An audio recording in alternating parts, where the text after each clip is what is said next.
नमस्कार, आप देख रहे हैं आज तक। आपके साथ मैं हूं सईद अंसारी। आज खबरदार में सबसे पहले हम बच्चों की बात करेंगे, क्योंकि हर परिवार की चिंता बच्चे हैं और देश की बहुत बड़ी चुनौती भी। कोरोना के इस तूफान में हमारे बच्चों को कैसे सुरक्षित रखा जाए। कोरोना की तीसरी लहर की बात पिछले कई हफ्तों से हो रही है, जिसे बच्चों के लिए बेहद घातक और खतरनाक बताया जा रहा है।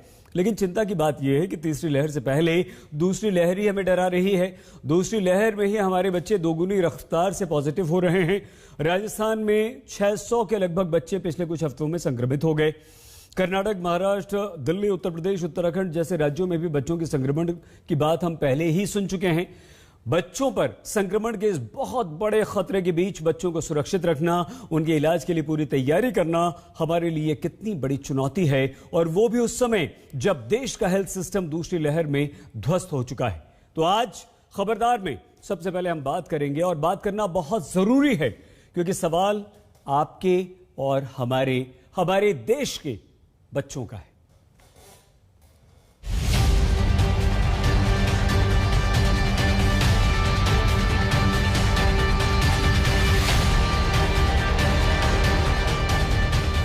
क्या तीसरी लहर का डर दूसरी लहर से ही सच बनता जा रहा है? और क्या बच्चे अभी से संक्रमण की ज्यादा चपेट में आने लगे हैं? देश को चिंता में डालने वाले ये सवाल इसलिए उठे हैं क्योंकि राजस्थान के कुछ जिलों से ऐसी रिपोर्ट्स आ रही हैं जिन्होंने सबको परेशान कर दिया है। राजस्थान के दौसा, डूंगरपुर, सीकर, झालावाड़, बाड़मेर जैसे जिलों में बच्चों में संक्रमण के मामले मिले हैं। दौसा में पिछले 20 दिन में 341 बच्चे संक्रमित हो चुके हैं। सीकर में मार्च से लेकर अब तक 1757 बच्चे संक्रमित हुए हैं। डूंगरपुर में पिछले 10 दिन में ही कम से कम 315 बच्चे संक्रमित पाए गए। लेकिन प्रशासन के लोग अलग अलग बातें कर रहे हैं। हमारे जिले में 12 मई से आज दिनांक तक 315 बच्चे 0 से 19 आयु वर्ग के पॉजिटिव पाए गए, जिनमें 0 से 9 वर्ष के 60 बच्चे तथा 9 से 19 वर्ष के 255 बच्चे थे। सभी बच्चों को दवाएं दे दी गई हैं। कहीं से ऐसी न्यूज मुझे किसी ग्रुप के माध्यम से मिली कि इतने सारे बच्चे संक्रमित हो गए, तो मैं उसका खंडन करना चाहूंगा कि वो संख्या भी सही नहीं है। और 0 से 12 की कैटेगरी में वर्तमान में जिले में 50 से भी कम बच्चे संक्रमित हैं, और पर डे के 2, 3, 4 केस आते हैं। वो इसलिए आते हैं कि उनके परिजन संक्रमित हो जाते हैं और साथ में बच्चे रहते हैं, इसलिए वो भी आ जाते हैं। लेकिन बच्चों में संक्रमण के इतने मामले आना इसे सामान्य नहीं माना जा सकता। इसे बड़े खतरे की आहट क्यों न समझा जाए, वो भी तब जबकि हर परिवार को उस तीसरी लहर की चर्चा ने परेशान कर दिया है, जिसके निशाने पर बच्चों को बताया जा रहा है। दौसा जैसे जिलों में ऐसे मामले आए हैं जिसमें 2 साल से लेकर 9-10 साल के बच्चे संक्रमित हुए हैं। बच्ची 11वीं में चल रही है, ये 10वीं में चल रही है। दोनों की रिपोर्ट पॉजिटिव है। तो दवाई का क्या है? प्रशासन आया था दवाई देने के लिए, चेक करने के लिए। दवाई दे आई, हमने भी करवाई थी, तो हमारी तो नेगेटिव आई थी। जो एक छोटा 2 साल का भांजा था मेरा, उसकी रिपोर्ट पॉजिटिव आई थी। उसमें कोई सिम्टम्स तो थे नहीं, लेकिन वो 2 दिन तक चिड़चिड़ा था, तो उस वजह से उसकी जांच करवानी जरूरी समझी थी। ये हर परिवार के लिए बड़ी चुनौती है कि अपने बच्चों को कोरोना के संक्रमण से कैसे बचाए। ये हर सरकार के लिए बड़ी चुनौती है कि बच्चों में अगर संक्रमण फैला तो उन्हें बचाने के लिए क्या तैयारी की जाए, क्योंकि बात सिर्फ राजस्थान की ही नहीं है। कर्नाटक में दूसरी लहर में ही बच्चों में संक्रमण के मामले बढ़े हैं। 1 मार्च से 16 मई तक अकेले बेंगलुरु में ही 19,000 से ज्यादा केस आ चुके हैं। महाराष्ट्र, दिल्ली, यूपी, उत्तराखंड जैसे राज्यों में भी बच्चों के संक्रमण के काफी मामले दूसरी लहर में ही मिले हैं। पहली लहर में RT-PCR टेस्ट में 4% बच्चे संक्रमित मिले थे। दूसरी लहर में यह आंकड़ा बढ़कर 10% पहुंच गया। सबसे ज्यादा जो खतरा म्यूटेंट स्ट्रेन का है, जो आज सुबह का जो आर्टिकल सेज स्टडी जो यूके का है, सबसे ज्यादा बच्चों में इन्वॉल्वमेंट जो है B1617 टाइप 2 का है। 50% मतलब 50% जो आंकड़े बच्चों में ये इस म्यूटेंट स्ट्रेन के पाए गए हैं। बच्चों का जो प्रेजेंटेशन है इस साल पिछले साल के हिसाब से भी काफी भिन्न है, क्योंकि ज्यादातर loose motion, vomiting, rash, conjunctivitis उस प्रकार की है, खाली फीवर, खांसी, सांस फूलना नहीं है। तो जो राजस्थान में हुआ, मैं बड़ा बताना चाहूंगी कि वो अगर आप नोट करें उनकी पीक के बाद हो रहा है। तो क्या हुआ, कोरोना के बाद नेक्स्ट 2 to 8 वीक्स में ये मल्टी इन्फ्लेमेटरी सिंड्रोम, कल ही मुझे एक मरीज का वहां से फोन आया जो वेंटिलेटर पे पहुंच गए, जिसका लिवर फेल हुआ, किडनी फेल हुआ। तो वही तरीके से इनमें अब कोविड एंटीबॉडी है। जैसे आप अडल्ट्स में सेकेंड वीक में साइटोकाइन स्टॉर्म देखते हैं, वैसे ये थोड़ा लेट देखते हैं। और इसमें 100% state level wise task force के साथ एजुकेशन की ये जल्दी पहचाने, इसको पहचाने और इमीडिएटली हॉस्पिटल में कनेक्ट करें और डॉक्टर्स की ट्रेनिंग की इस पर इलाज शुरू करें। बच्चों पर दूसरी लहर ही डरा रही है। 2 गुने दर से बच्चे संक्रमित हो रहे हैं और आगे तीसरी लहर का खतरा है। इसीलिए हर राज्य को तैयारी करनी होगी। महाराष्ट्र में तीसरी लहर का सबसे पहले खतरा है, इसलिए वहां सबसे पहले अलग कोविड टास्क फोर्स बना दी गई है। टास्क फोर्स के साथ ही मुख्यमंत्री ने इस बड़ी चुनौती पर चर्चा की है। नागरिकांना आवाहन करतोय, केवळ मुलांसाठीच नव्हे तर अजूनही कोरोनाचा धोका टळलेला नाही, तिसरी लाट येऊ नये हा आपला प्रयत्न आहे, मात्र त्याच्यासाठी आपली तयारी सुरू आहे। बच्चों के लिए चिंता इसलिए भी है क्योंकि पूरे देश की स्वास्थ्य व्यवस्था पहले से ही ध्वस्त है। दूसरी लहर ने जैसे तबाही मचाई, उसमें कोरोना से लड़ाई में 1 साल की तैयारियों की पोल खुल गई। ऐसे में अब अगर बच्चों में संक्रमण के मामले बढ़े तो क्या ये स्वास्थ्य व्यवस्था उस स्थिति को संभालने के लिए तैयार होगी? एक्सपर्ट्स के मुताबिक भारत में 30 करोड़ बच्चों में अब कम से कम 18 करोड़ बच्चे कोरोना संक्रमण के सीधे खतरे में हैं। अगर इसमें से 10% बच्चे भी संक्रमित हो जाते हैं तो ये आंकड़ा करीब 1 करोड़ 80 लाख होता है। अगर इसमें 1% को भी संक्रमण के साथ अस्पताल में इलाज की जरूरत होगी तो इस हिसाब से तैयारी नहीं है, क्योंकि एक अनुमान के मुताबिक देश में सिर्फ 70,000 पीडियाट्रिक इंसेंटिव केयर यूनिट यानी पीकू हैं। बड़े शहरों को छोड़कर छोटे शहरों में बच्चों के लिए पीडियाट्रिक इंसेंटिव केयर यूनिट नहीं है और मौजूदा संसाधनों को बच्चों की देखभाल के मुताबिक तैयार करना बहुत बड़ी चुनौती है।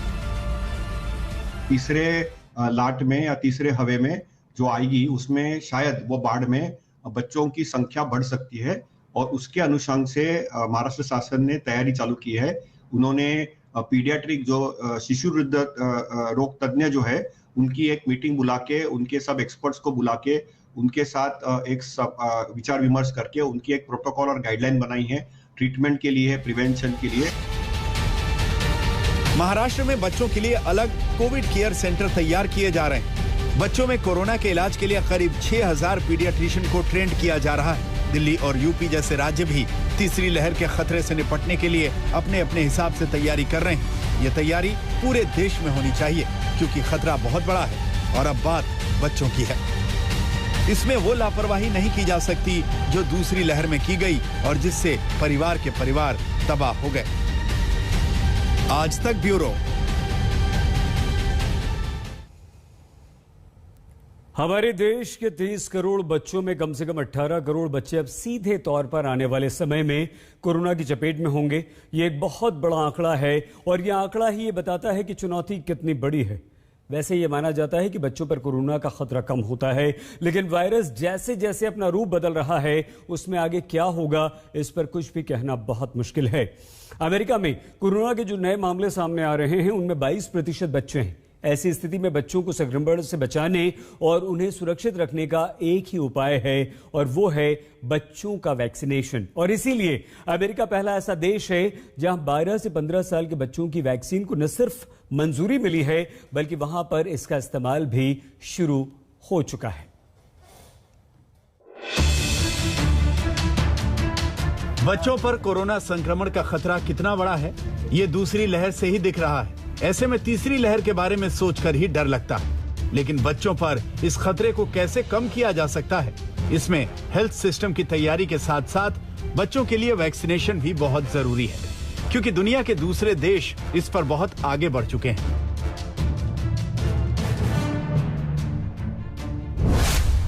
अमेरिका ने तो पिछले हफ्ते तक 12 से 15 साल के 6 लाख बच्चों को टीका लगा भी दिया है। इस एज ग्रुप के टीकाकरण के लिए अमेरिका ने हाल ही में फाइजर बायोएनटेक की वैक्सीन को ट्रायल के बाद मंजूरी दी थी। अमेरिका में 16 साल से ऊपर के उम्र के लिए टीकाकरण दिसंबर से ही चल रहा है। अब तक वहां 17 साल से कम उम्र के 40 लाख बच्चों को टीका लगाया जा चुका है।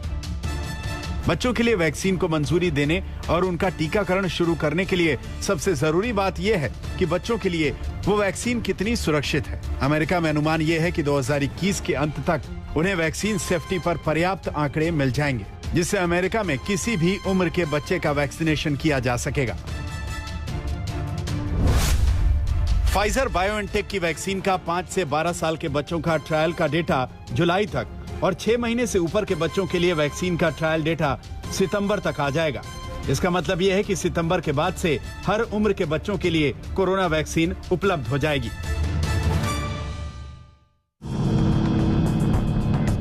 अभी तक ये माना जाता था कि कोरोना संक्रमण का बच्चों पर ज्यादा खतरा नहीं होता। संक्रमण होने पर भी ज्यादातर बच्चों में बहुत हल्के लक्षण होते हैं या फिर कोई लक्षण नहीं दिखते, लेकिन वो दूसरों में संक्रमण फैला सकते हैं। और दूसरी बड़ी बात कि जिस तरह से वायरस अपना रूप बदल रहा है, उससे बच्चों पर खतरा बढ़ने से इनकार नहीं किया जा सकता। इसीलिए पूरी दुनिया सतर्क है। अमेरिका के अलावा कनाडा, सिंगापुर, यूएई जैसे देश हैं जो 12 से 15 साल के बच्चों के वैक्सीनेशन के लिए फाइजर बायोएनटेक की वैक्सीन को मंजूरी दे चुके हैं। ब्रिटेन में भी ये बातें हो रही हैं कि क्या बच्चों का भी वैक्सीनेशन शुरू कर देना चाहिए।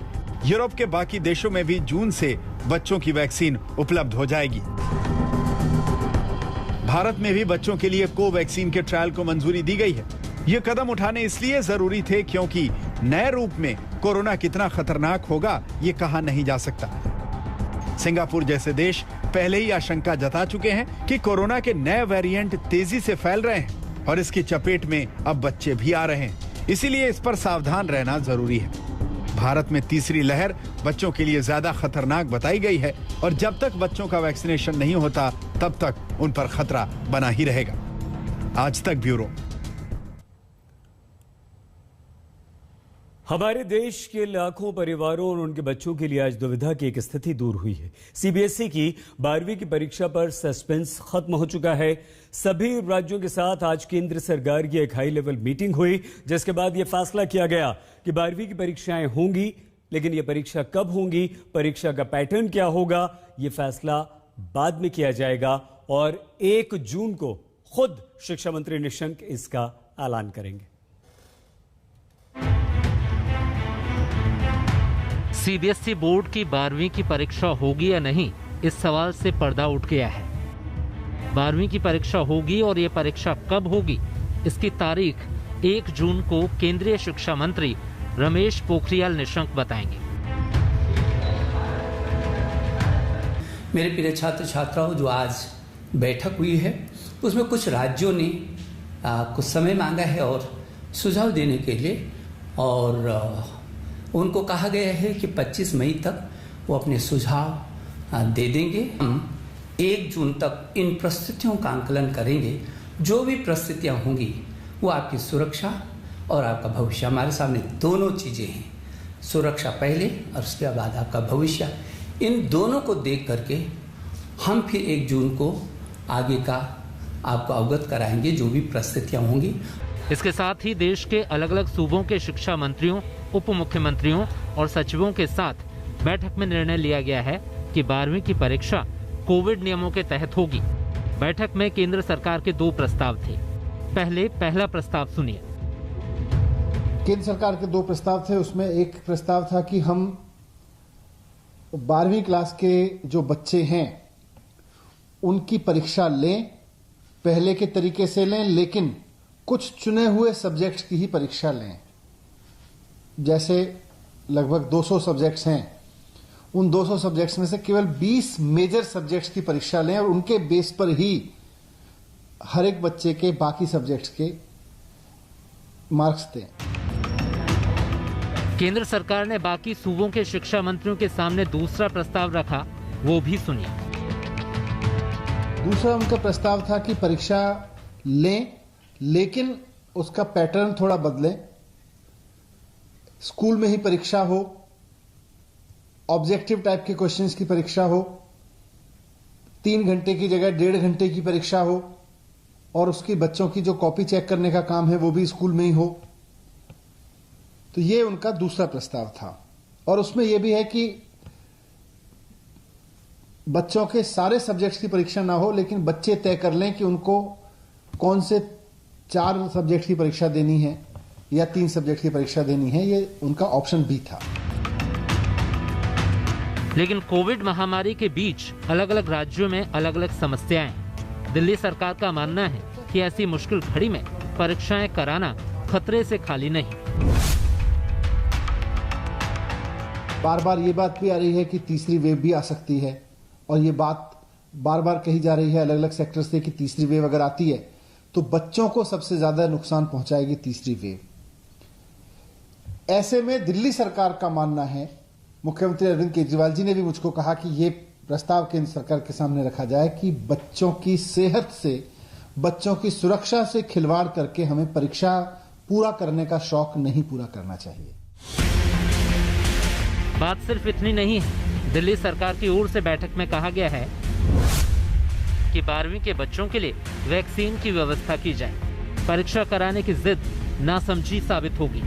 केंद्र सरकार फाइजर से बात करके 1.4 करोड़ बच्चों को वैक्सीन लगवाए। इतने ही शिक्षकों को भी वैक्सीन लगवाई जाए। इसके अलावा दिल्ली सरकार की ओर से कहा गया है कि केंद्र सरकार हेल्थ एक्सपर्ट से बात करके पूछे कि क्या 17.5 साल के बच्चों को 18+ वाली वैक्सीन दी जा सकती है। अगर हाँ तो उन्हें वैक्सीन दिलाई जाए।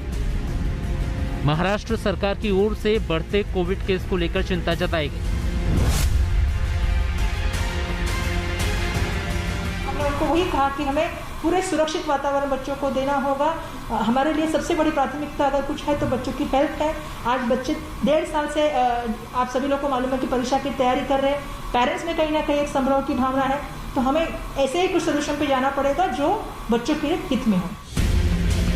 इन सब चिंताओं के बीच तय किया गया है कि 12वीं की परीक्षा होगी और उसका ऐलान खुद केंद्रीय शिक्षा मंत्री 1 जून को करेंगे। हिमांशु मिश्रा, दिल्ली, आज तक।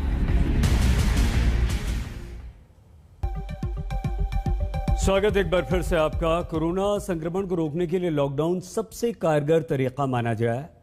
लॉकडाउन के नियमों का पालन हम सभी को करना भी चाहिए, यह आपकी हमारी सामूहिक जिम्मेदारी भी है। लेकिन देश ये भी देख रहा है कि लॉकडाउन के नियमों के पालन के नाम पर किस तरह से अधिकारी मनमानी कर रहे हैं, किस तरह से ऑन स्पॉट सजा दी जा रही है, किस तरह से मारपीट की जाती। ये सब कुछ लॉकडाउन के नाम पर हुआ है और ऐसा लगता है कि लॉकडाउन के नाम पर सड़क पर सरेआम पिटाई करने का लाइसेंस अधिकारियों को मिल गया है। अफसरों की ऐसी मनमानी और लोगों के साथ मारपीट की तस्वीरें लगभग हर प्रदेश से आती हैं। मरीजों के लिए दवा लाने के लिए निकले लोगों को पीटा जाता है। इसे कोरोना प्रोटोकॉल के नाम पर सही बताया जाता है। सिद्ध किया जाता है कि बिना पिटाई के लोगों की लापरवाही रोकी नहीं जा सकती। लेकिन अब इस पर सवाल उठ रहे हैं। सवाल ये कि आम लोगों के साथ अपराधियों जैसा व्यवहार क्यों? क्या चालान काटकर मुकदमा करके लापरवाही करने वालों को सबक नहीं सिखाया जा सकता? ऐसा क्यों है कि 2021 में अफसर अंग्रेजों के जमाने वाली मानसिकता के साथ काम कर रहे हैं? कानून अफसरों को मारपीट करने से रोकता है, उसकी इजाजत नहीं देता, लेकिन इसके बावजूद उनके हाथ उठाने में जरा भी वक्त नहीं लगता है और वो लोगों को पीट देते हैं। सिस्टम को जेब में रखने की ठसक, कानून से खेलने की सनक,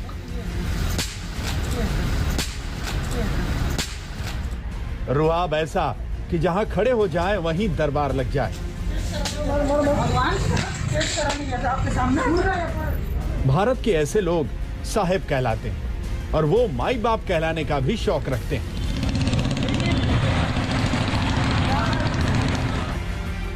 कुछ ऐसी ही ठसक छत्तीसगढ़ के सूरजपुर के तत्कालीन कलेक्टर राजवीर शर्मा की भी होगी। तभी तो सरेआम बाजार में एक युवक को थप्पड़ जड़ दिया। युवक के हाथ से छीनकर मोबाइल जमीन पर दे पटका।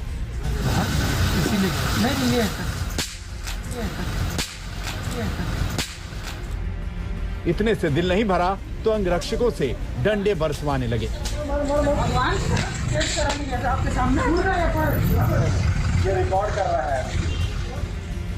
डीएम के बाद अब सूरजपुर के ही एसडीएम की भी हनक देख लीजिए।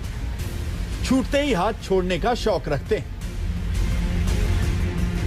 3 मई को पश्चिमी त्रिपुरा जिले के तत्कालीन डीएम एक मैरिज हॉल में घुसकर दूल्हे, पंडित और शादी में शामिल मेहमानों के साथ अभद्र व्यवहार करते देखे गए। सोशल मीडिया में वीडियो वायरल हुआ तो डीएम साहब नप गए।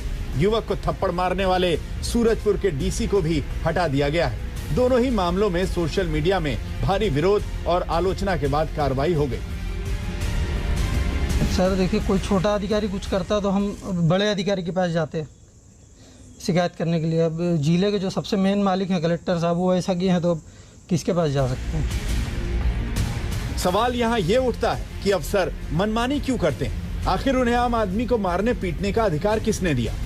वो अभद्र और संवेदनहीन क्यों दिखते हैं? अगर कोई नियमों का उल्लंघन करता भी है तो उस पर कानूनी कार्रवाई की जाए। हाथ छोड़ने का अधिकार कानून की किस किताब में दिया गया है? पुलिस कानून व्यवस्था के पालन के लिए जरूर है, लेकिन कानून और व्यवस्था को, कानून को अपनी जेब में रखने का अधिकार, अपने हाथों में लेने का अधिकार या अपने डंडे पर रखने का अधिकार उन्हें किसी ने नहीं दिया। ये मैं नहीं, पुलिस मैनुअल कहता है। यूपी के उन्नाव में पुलिस की हिरासत में एक सब्जी बेचने वाले युवक की मौत से बवाल मचा है। घर वालों ने पुलिस की पिटाई में युवक की मौत का आरोप लगाया है।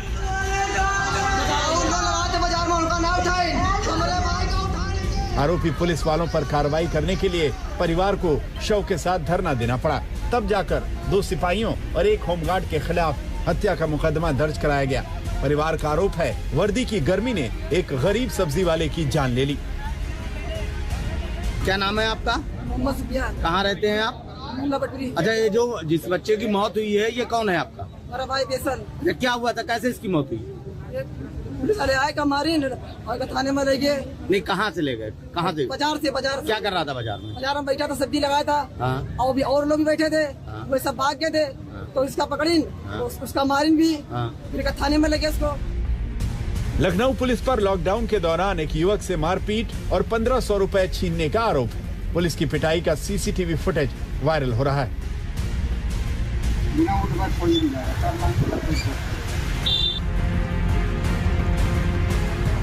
बिहार के गया की तस्वीर भी देखिए। लॉकडाउन उल्लंघन के नाम पर उठक बैठक कराते अफसर को परम आनंद आ रहा है।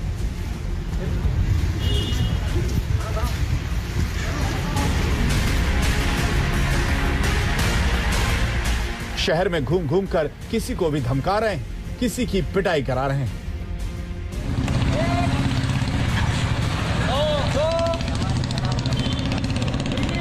कोई संदेह नहीं कि विदिशा के इस पुलिस वाले को गिनती गिनाने में बहुत मजा आ रहा होगा। सरेआम चौराहे पर उठक बैठक की गिनती चल रही है। लोग कठपुतली की तरह आदेश का पालन कर रहे हैं। सवाल इसी तानाशाही पर है। क्या अफसर अपने अधिकारों का बेजा इस्तेमाल करते हैं? क्या लोगों को जानबूझकर बेइज्जत किया जाता है?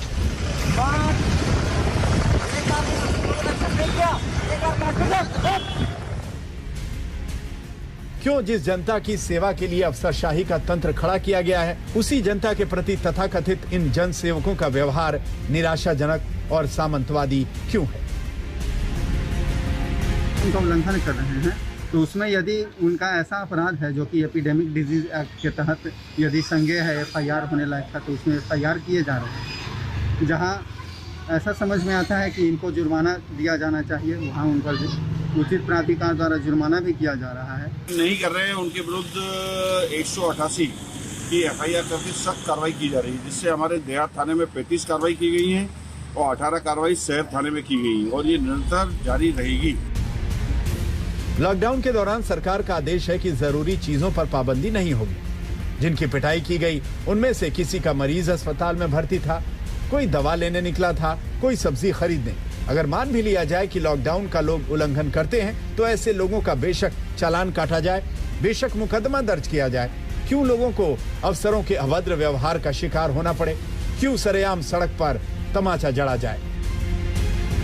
कानून व्यवस्था को लागू करने के लिए पुलिस अगर किसी तरह के अत्याचार या बर्बर व्यवहार को अंजाम देती है तो इसका मतलब पुलिस खुद भी कानून तोड़ती है और इस कानून को तोड़ने के लिए पुलिस के खिलाफ में भी वही मुकदमा चलाया जा सकता है और वही कानूनी कार्रवाई की जा सकती है जो एक आम नागरिक को कानून तोड़ने, कानून को अपने हाथ में लेने, किसी की पिटाई करने और अत्याचार और बर्बर घटना को अंजाम देने के लिए चलाया जा सकता है।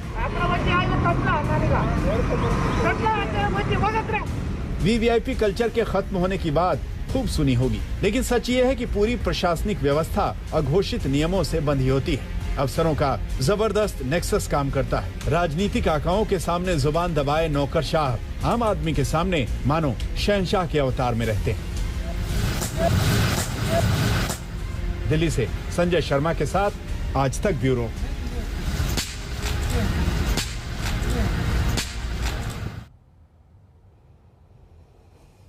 और आइए अब बात करते हैं कोरोना की। हमारे देश में बीते 24 घंटों में कोरोना के 2,40,000 से ज्यादा नए मरीज सामने आए। वहीं इसी दौरान 3,741 की मौत हुई। लेकिन अच्छी बात और खबर यह है कि बीते कुछ दिनों से पॉजिटिविटी रेट की तुलना में रिकवरी रेट काफी बढ़ा है। लोग ज्यादा ठीक हो रहे हैं। हालांकि गांवों में अभी भी कोरोना संक्रमण को लेकर तस्वीर बिल्कुल साफ नहीं है और इसका कारण यह है कि गांवों में टेस्ट बहुत कम हो रहे हैं और ऐसे में दावे से ये कोई नहीं कह सकता कि हमारे देश के गांवों में कोरोना का संक्रमण इस समय कितना है। दूसरी बड़ी समस्या यह है कि वैक्सीन को लेकर भी गांवों में लोगों की जागरूकता की कमी है और वैक्सीन शहरों में नहीं तो गांवों में कैसे।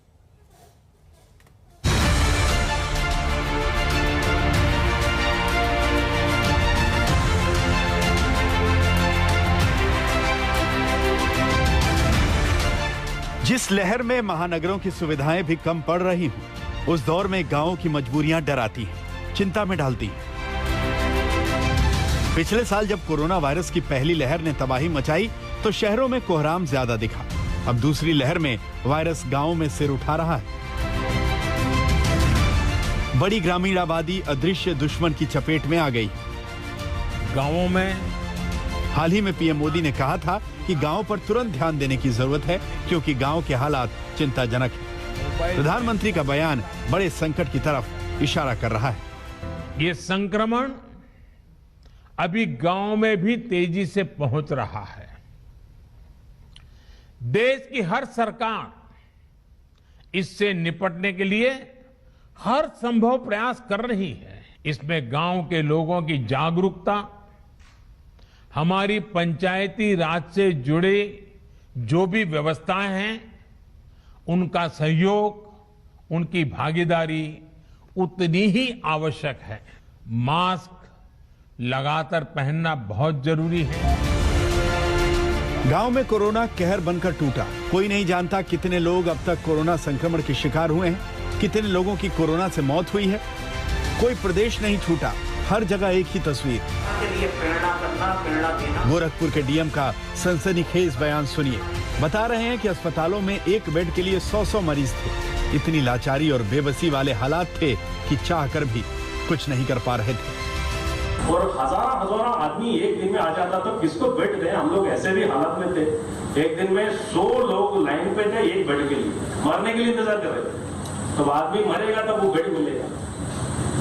और दोबारा वो स्थिति कतई हमारी जिंदगी में, किसी की जिंदगी में देखने नहीं मिलना चाहिए। तो वो कैसे करेंगे इसको, जो केवल हंसी मजाक नहीं है, वाकई में वो कह रहा हूं तो कम से कम 3 साल हमारे साथ रहने वाली बीमारी है। राजस्थान हो या उत्तर प्रदेश, बिहार हो या पंजाब, हर राज्य के ग्रामीण इलाकों में कोरोना पांव पसार चुका है और इसकी 3 बड़ी वजहें।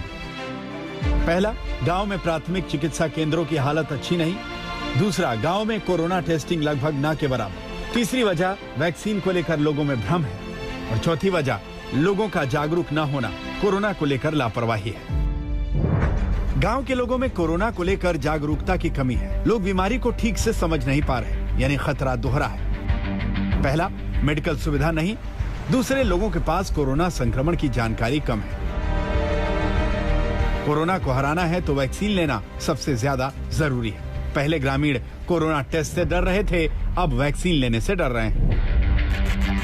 अगर कोई मेडिकल टीम गांव में पहुंच भी जाए तो गांव में हड़कंप मच जाता है। बाराबंकी में ऐसा ही हुआ। कोविड-19 के तहत सिसोदा गांव में टीकाकरण करने गई मेडिकल टीम से बचने के लिए कुछ ग्रामीण सरयू नदी में कूद पड़े। किसी तरह लोगों को समझा बुझाकर सरयू नदी से बाहर निकाला गया। फिर कहीं जाकर 14 ग्रामीणों को टीका लगा। सभी लोग गए थे वहाँ, लोगों को बताने, घर घर सभी को मोटिवेट किया, बताया गया। तो कुछ लोग नदी के किनारे जो मछली पकड़ते हैं वहाँ पर व्यवसायी है, वो सारे लोग वहाँ खड़े थे। तो उन तक जब टीम पहुँची तो उन्हें लगा कि साहब क्या है, तो वो नदी में थोड़ा वहाँ पे हल्का सा पानी था, वहाँ से निकल के आगे की तरफ खड़े हो गए। वैक्सीन लगेगा सबके। हालत यह है कि ग्रामीण इलाकों में लोग कोरोना से नहीं बल्कि टेस्ट और वैक्सीन से डर रहे हैं। भोपाल ग्रामीण अंचलों में टीकाकरण के लिए स्वास्थ्य विभाग के अफसर जब रातीबड़ गांव पहुंचे तो गांव वाले वैक्सीन से कतराते दिखे। लोगों के मन में अफवाह और अनजाना डर घर कर गया है। ऐसा कुछ नहीं लगवाए, लगवा लेंगे। तो अभी तक क्यों नहीं लगवाई? अभी तक तो वही डर था कि कहीं न कहीं गलत रहेगा, इस चक्कर में नहीं लगवाई। देखते थे न्यूज में या पेपर में कि यार वैक्सीन लगवाने के बाद लोगों के साथ गलत हो रहा है, कुछ परसेंट लोगों के साथ। कई लोगों को बुखार आया, कई लोग बीमार हुए उससे। कौन अच्छा वाला शरीर को बीमार करना चाहेगा, इसलिए नहीं लगाया। महाराष्ट्र के चंद्रपुरा जिले के कुछ ग्रामीण वैक्सीन लेने के बिल्कुल खिलाफ हैं। ये हालात तब है जब पूरा इलाका हॉटस्पॉट की लिस्ट में है। लस घेणार की नहीं? नहीं। हालात का अंदाजा हो गया। यही वजह है कि कई सरकारें लोगों को जागरूक करने पर जोर दे रही हैं। उत्तर प्रदेश के मुख्यमंत्री ने भी यही अपील की है। हमारी टीमें गांव-गांव जा रही हैं, स्क्रीनिंग कर रही है, वे टेस्ट कराने में अपना योगदान दें। हम उनको मेडिसिन किट भी उपलब्ध करवा रहे हैं, उपचार भी फ्री है, सारी सुविधा सरकार फ्री में उपलब्ध करा रही है, इसलिए भागने की कोई आवश्यकता नहीं। दूसरा, वैक्सीन के लिए गांव-गांव में भी हम कॉमन सर्विस सेंटर को इसका केंद्र बिंदु बनाना चाहते हैं। हर जागरूक व्यक्ति हर एक व्यक्ति को जागरूक करे। गांव में जागरूकता की भारी कमी है। लोग कोरोना को लेकर गंभीर नहीं है, कोरोना को शहरी बीमारी मानते हैं। अगर कुछ डरते भी हैं तो कोरोना प्रोटोकॉल को ना तो समझते हैं ना ही मानते हैं। वैक्सीन को लेकर गंभीर नहीं है। ऐसे में सवाल यही है कि वो महामारी जिसने शहरों के स्वास्थ्य इंफ्रास्ट्रक्चर को तहस नहस कर दिया हो, उसके सामने इस लापरवाही के साथ कैसे लड़ेंगे। आज तक ब्यूरो। कोरोना के इस तूफान में हर मोर्चे पर मुसीबत है। कहीं वैक्सीन को लेकर हिचकिचाहट है, कहीं वैक्सीन की कमी है। दिल्ली और मुंबई में 18+ आबादी का वैक्सीनेशन बंद हो चुका है। राज्यों का कहना है कि वैक्सीन की डोज ही खत्म हो गई और केंद्र पर्याप्त डोज नहीं दे पा रहा है। सवाल है कि अगर वैक्सीन ही कोविड-19 पर विजयश्री का असल ब्रह्मास्त्र है तो देश के अलग अलग शहरों में इन वैक्सीनेशन सेंटर्स पर सन्नाटा क्यों पसरा हुआ है? क्यों टीकाकरण केंद्रों के गेट बंद हैं? क्यों 18 से अधिक उम्र के लोगों को टीका नहीं लगने का पोस्टर चस्पा कर दिया गया? जी हां, वजह है वैक्सीन की कमी। 18+ के लोगों को आज ना दिल्ली में वैक्सीन लग रहा है, ना मुंबई में टीकाकरण हो रहा है। पटना में कई वैक्सीनेशन सेंटर को बंद करना पड़ा है। पंजाब में भी कई जगहों पर 45 साल से ऊपर वालों को टीका नहीं लग रहा है। हरियाणा और हिमाचल प्रदेश में भी वैक्सीन की कमी की जानकारी सामने आई है।